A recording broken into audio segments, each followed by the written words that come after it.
शिव पुराण महात्म्य। दूसरा अध्याय। देवराज को शिवलोक की प्राप्ति, चंचुला का संसार से वैराग्य। श्री शौनक जी ने कहा, आप धन्य हैं। सूत जी, आप परमार्थ तत्व के ज्ञाता हैं।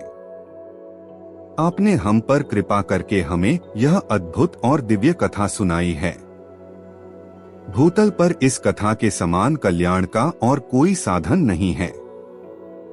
आपकी कृपा से यह बात हमने समझ ली है। सूत जी, इस कथा के द्वारा कौन से पापी शुद्ध होते हैं? उन्हें कृपा पूर्वक बताकर इस जगत को कृतार्थ कीजिए।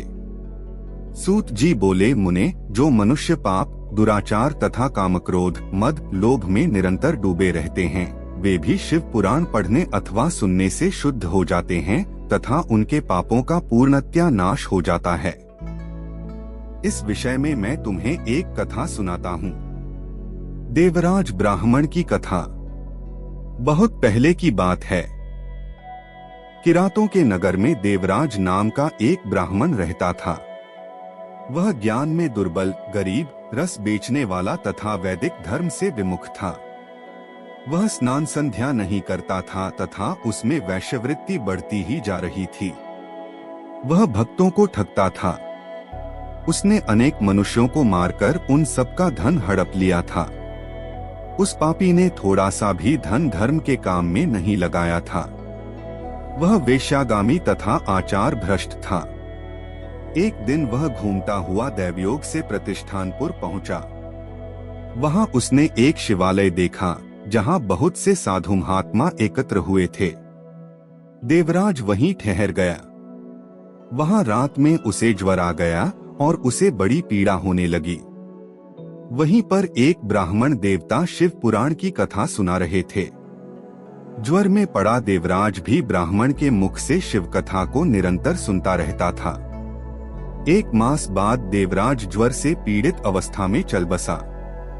यमराज के दूत उसे बांधकर यमपुरी ले गए। तभी वहां शिवलोक से भगवान शिव के पार्षद गण आ गए। वे कर्पूर के समान उज्ज्वल थे। उनके हाथ में त्रिशूल, संपूर्ण शरीर पर भस्म और गले में रुद्राक्ष की माला उनके शरीर की शोभा बढ़ा रही थी।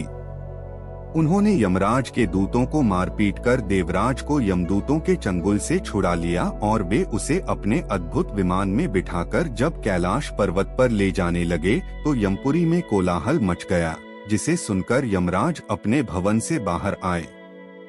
साक्षात रुद्रों के समान प्रतीत होने वाले इन दूतों का धर्मराज ने विधिपूर्वक पूजन कर ज्ञान दृष्टि से सारा मामला जान लिया। उन्होंने भय के कारण भगवान शिव के दूतों से कोई बात नहीं पूछी। तत्पश्चात शिवदूत देवराज को लेकर कैलाश चले गए और वहां पहुंचकर उन्होंने ब्राह्मण को करुणावतार भगवान शिव के हाथों में सौंप दिया। शौनक जी ने कहा, महाभाग सूत जी, आप सर्वज्ञ हैं। आपके कृपा प्रसाद से मैं कृतार्थ हुआ।